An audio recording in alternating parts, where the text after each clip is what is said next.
Although the fight against illegal mining has subsided in the last few months, it appears that illegal activity is ongoing in some parts of the country. Now, 54 more illegal miners, including 17 Chinese nationals, have been arrested by the Operation Vanguard team in the Swaman district of the Western North region. The commander of the Ashanti Region Forward Operating Base of Operation Vanguard, Major William Opoku, tells City News the miners were arrested on the banks of the Bia River. Now, the team impounded 6 vehicles and some ammunition from the miners. Major Opoku says Operation Vanguard is still on the ground to stop illegal mining. So we had a report that some Chinese illegal miners were operating in the general area of Ndadieso. So this morning we had 50 personnel taking part in this particular exercise. We had 30 military personnel and 20 policemen. And so far the exercise has been very successful. As I speak to you, we have 17 Chinese illegal miners who we have arrested, including 1 Chinese woman. We've also arrested 37 Ghanaians and then some equipment seized. We have impounded about 6 vehicles and then some mining equipment and some weapons that their security personnel have been using around. It's no longer news that mobile phone and internet users in Ghana are now getting less for the data and airtime they purchase due to an increase in the communication service tax from 6 to 9%. Now, prior to the deductions from October this year, most telcos notify their clients through text messages about the tax deductions. But it appears the decision by the service providers to charge a tax upfront has not gone down well with government.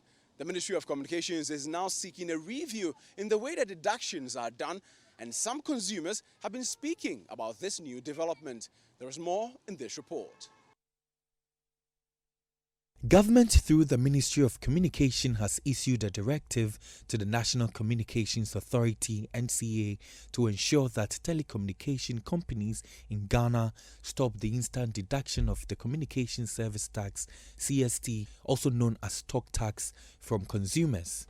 The talk tax, instituted in 2008, was recently increased from 6 to 9% by the Akufo-Addo administration to support cybersecurity initiatives and to protect digital infrastructure used by both the public and private sector.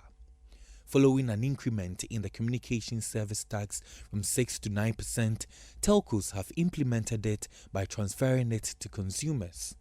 Unlike in previous years, there's an instant deduction when consumers purchase airtime or data. For instance, a recharge of 10 Ghana cedis worth of talk time gives consumers 9.2 Ghana cedis as a result of the tax. The chairman of Parliament's Finance Committee, Dr. Mark Esibe-Yeboah, had earlier rebuked the telecommunication companies over their mode of implementation, suggesting that they were doing it deliberately to make government unpopular. Since 2008, the beauty of the tax imposition is that every month the telcos pay to government the taxes collected, which runs into millions. Where were they getting the money? So they were charging you the 6%, except that when you recharged and you got a text message, it wasn't stated explicitly that 66% of your recharge has been deducted. Now, for some strange reason, they are stating it explicitly that 9% of your recharge is deducted. That's the only difference. But previously, when you bought 10 cedis, the effective credit you got was 9 cedis, 40 pesos. Now, if you recharge 10 cedis, you are getting 9 cedis, 10 pesos. So for me, if I sit back, I just think somebody wants to make government unpopular. But a member of Parliament's Communication Committee and Member of Parliament for Ningo Pram, Sam George, says government's new directive on the tax will constitute extortion if carried through. He says the CST is a consumer tax and could not be treated as a corporate tax.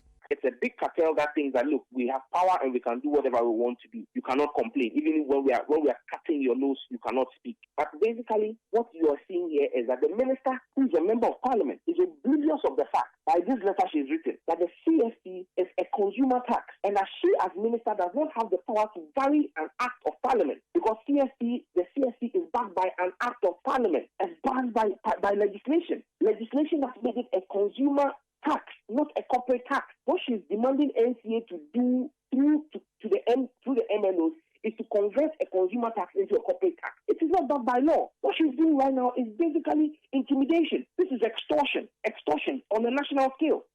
Now, the National Chief Imam, Sheikh Nuhu Shaributu, wants government to take steps to ensure that Muslim women are not discriminated against in any quarters for wearing the hijab, which is an Islamic obligation.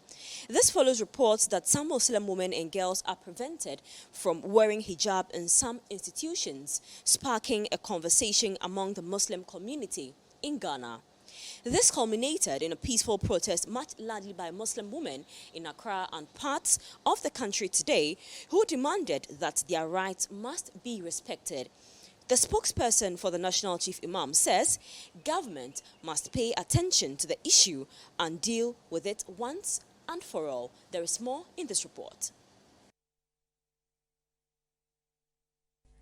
A group of Muslim women and girls, supported by some men, marched on some principal streets of Accra to protest what they call discrimination by some institutions in the wearing of the hijab, an Islamic religious obligation for Muslim women and girls. For a country that is a secular state where the freedom of worship is respected in the constitution, these women and girls say it is an infringement on their right to be disallowed from wearing the hijabs in certain institutions. Recently, some media reports suggested that a student had been requested to remove her hijab before she was allowed to write an exam. The issue sparked social media outrage, particularly among the Muslim community in the country. The peace march was dubbed "Hijab is an Identity." The spokesperson for the National Chief Imam, Sheikh Armiyao Shaibu, who spoke to City News, said it was critical for government to take stringent measures to ensure that the discrimination against Muslim women and girls when it comes to the wearing of hijabs ends. We in Ghana here, I said we are peaceful. We don't want to create a soft ground for any terrorist to enter into our country. So it is a matter for the national security to take it on board. Find out from those institutions who are those behind it. In fact, they must be isolated because Ghana is a secular country, I know. So all our institutions do not have policy for discrimination. WAEC, GES, Minister of Health, no discrimination. But individuals are hiding behind the authority of these institutions and are discriminating. These are those that must be found out and dealt with. So 6 hours out of the 24 hours that some people in Accra have are spent, in traffic, such as this one. This is one is even moving. Now, this amounts to, productive hours lost to the nation, which contributes to the billions of Ghana cedis that are lost, as a result of people sitting in traffic and not being behind their desk working. So we are here on today's edition of the City Newsroom to assess the impact of traffic, in one of the places that has the worst examples of traffic in the capital, the Kaswa to Budumburam stretch. I mean, how is it impacting life, socially and economically? My name is Bobby Osei. We will be speaking to some drivers, both private and commercial, to find out how, such, a situation affects them. I'm here to speak to Bismarck. He's driving what you would call a trotro, and he has a lot of passengers, and he will share his experience with regards to the traffic on this particular stretch. Masa, what do you make of the traffic here? Okay, thank you very much. The traffic over here, as we all know, is very tedious, especially today being Saturday. You've been in it for about, let's say, 1 hour now. Are you serious? Very serious. And you can just imagine the heat that my passengers are feeling now.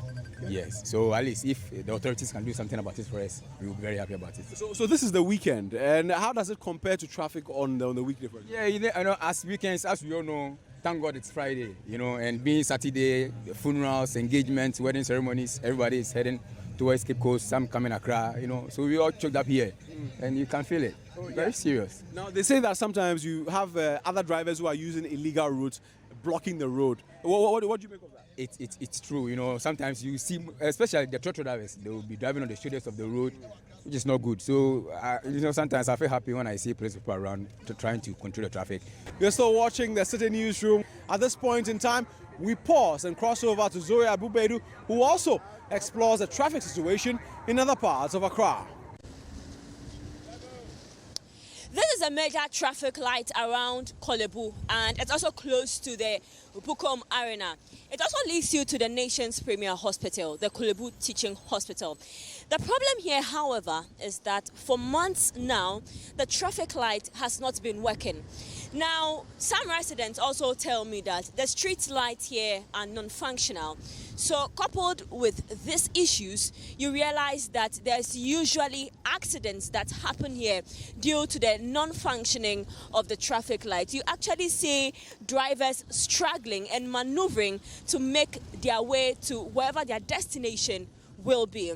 So today on the City Newsroom, we'll be speaking to drivers, we'll be speaking to pedestrians as well, to find out from them what the challenges are, to see what best can be done to help them with this particular situation they are confronted with here around the Kolebu Teaching Hospital.